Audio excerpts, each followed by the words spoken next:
What a danyo, what a dang, hang God, danyo. What a dang, well, my name Blakk Rasta, and this is the Black Pot.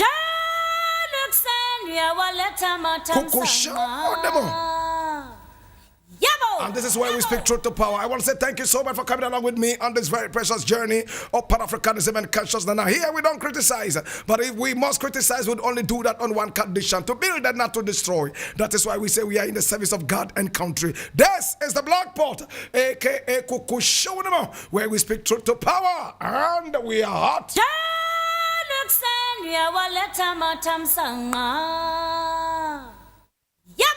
Now I'm going to be started with this one coming up from Peace FM Online, and it says 17 defunct SOEs, the state-owned enterprises, to be disposed of.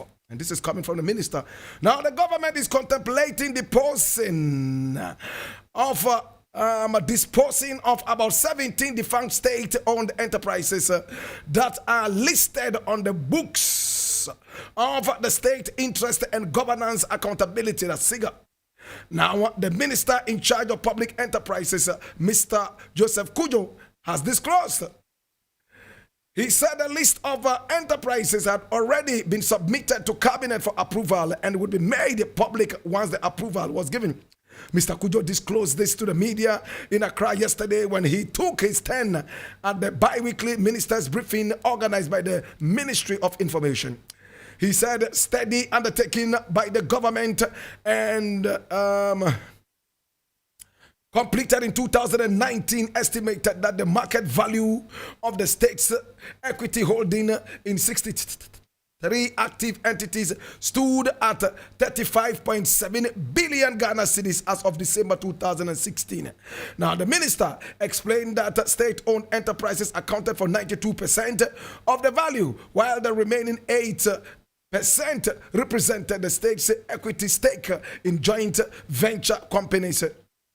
He said the government had undertaken some steps to bring sanity into the SOE space, and these steps included restructuring of active companies, listing on the Ghana Stock Exchange, looking for strategic investors, liquidation, and disposing some off totally. Mr. Kujo said as part of measures to ensure efficiency, he had interactions with boards and management of about 44 specific entities. The visits helped to resolve pertinent issues relating to the entities. It afforded the entities the opportunity to raise challenges they were facing, which required support and direction, especially from SIGA. In addition, he said capacity building workshops for boards of specified entities had been held for them. This is all grammar. This is all grammar. Too much talk. How many people even understand this too much talk? All that this is saying is that state-owned enterprises, of course, owned by the government of Ghana, they are going to be sold out. They are going to be closed down. They are going to be liquidated. That is what it means. All this lengthy talk. And according to the minister, he has gone around to talk to at least 44 of these enterprises. And they've been able to solve a number of problems. There are some that have to be closed down, and they number 17. My brother, my sister, which are these state-owned enterprises that are going to be closed down? They have not been mentioned here. But wherever they are, it means the government of Ghana is unable to keep pace with this. And the 17 are going to be washed down the drain. It hurts me. At the time that we're talking about one district, one factory, state-owned enterprises are going to be closed down. State-owned enterprises are going to be liquidated. Is it for the good of the nation? How is this going to help the nation grow? Or are they enterprises that Kwame Nkrumah set up? And because you are looking for a way of validating your murderous ancestors, you have decided to vilify Kwame Nkrumah. I want to know. Now, these state-owned enterprises, 17 of them in number, why are they being closed down? Is it that government is inefficient? Or government is just unable to run these ones? What are the plans of liquidating these? My brother, my sister, last question I'm going to ask. Is it one of the recommendations of the IMF and the World Bank combined? I don't know when our people will rise from this nightmare and get to know that the IMF is not our friend. Neither is the World Bank our friend.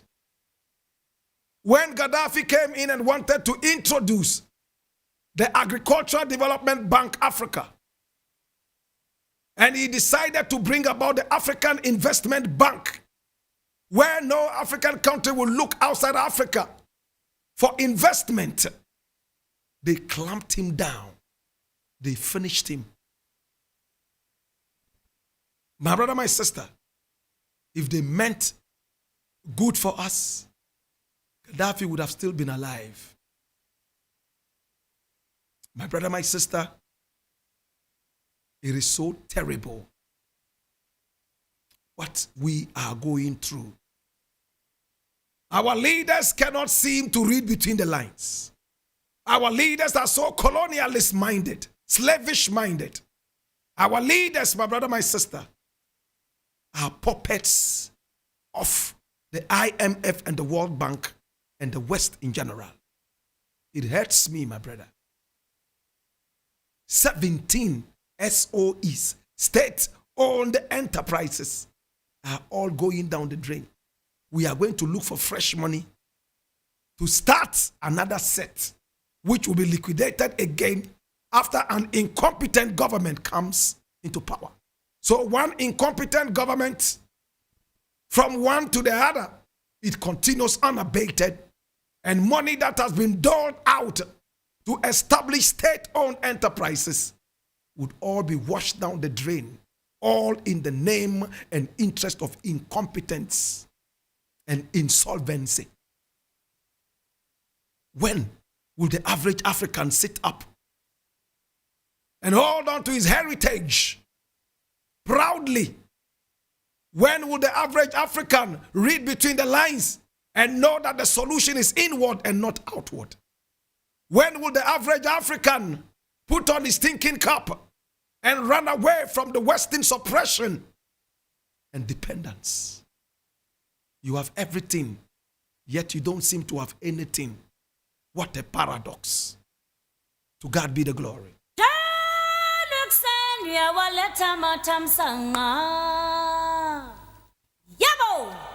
Next one is coming from the Graphic Online, and this is the National Communicator. I'm very interested in this one.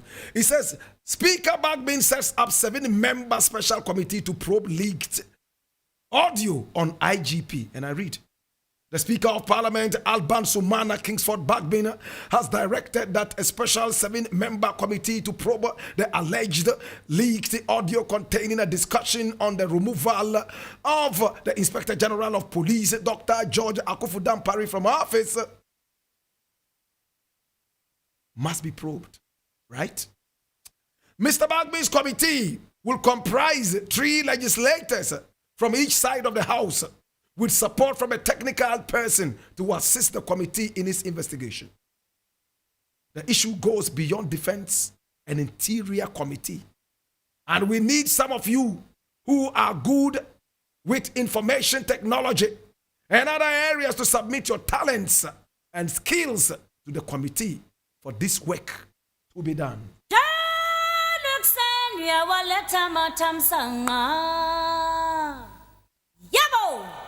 A few months back, they told us that he was suffering from cancer, terminal illness.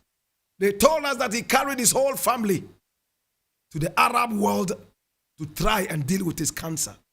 And that the Ghanaian people were paying for that using the taxpayers' money.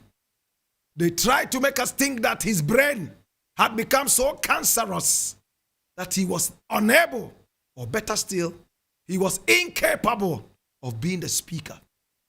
They tried to vilify him. But Alban Bagbin will go down in history as one of the best speakers we have had in Parliament. One of the best who refused to become a rubber stamp of the executives. Should I say it again?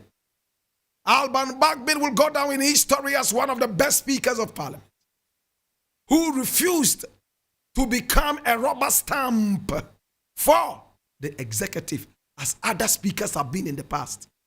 In the past, Parliament was nothing but a rubber stamp.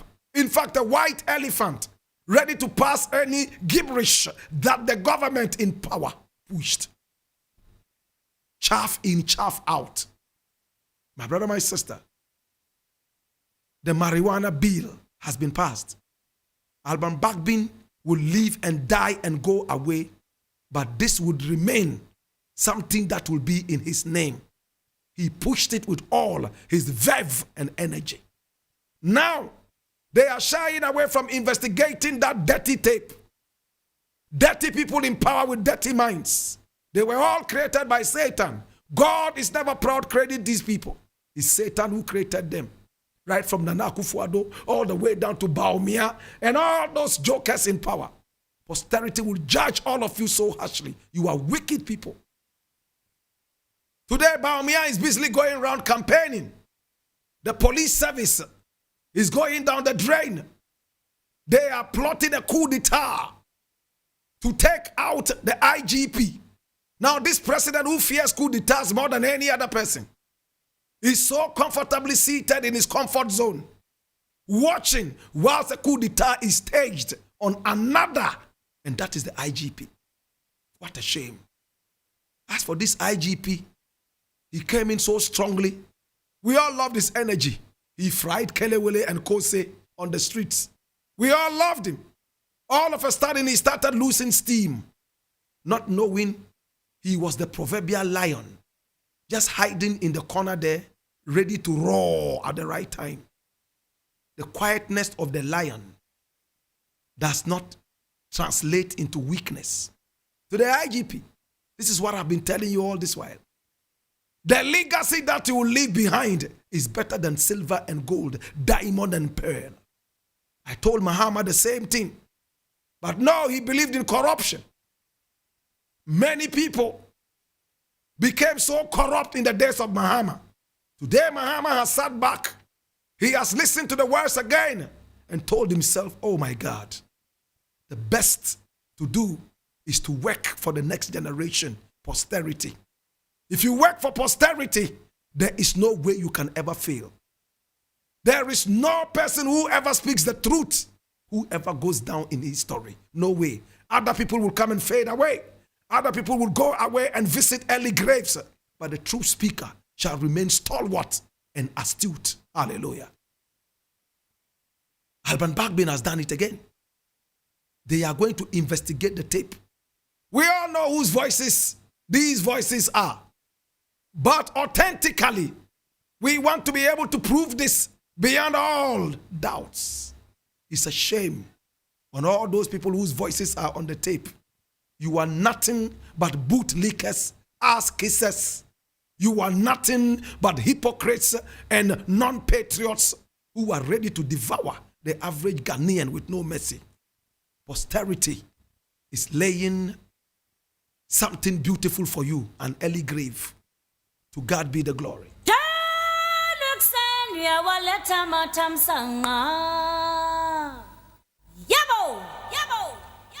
You see, this is the gateway to Africa. Ghana is one country so many people are looking at. Kenyans are looking at Ghana. Nigerians hold Ghanaians in high esteem, all because of Pan-Africanism and democracy. Ghana is one country that is so respected, all because we have stood firm to deal with this country in all its tentacles of democracy. Hallelujah. So when you have senior members of the police come together and plot a coup d'etat on a man, not because he is incompetent, not because he's doing something terrible, but because his only crime is that he's honest. Hey! So you see, thanks to technology, we are able to record cowards who hide in the shadows, lurk in the shadows, and plot day and night. To God be the glory.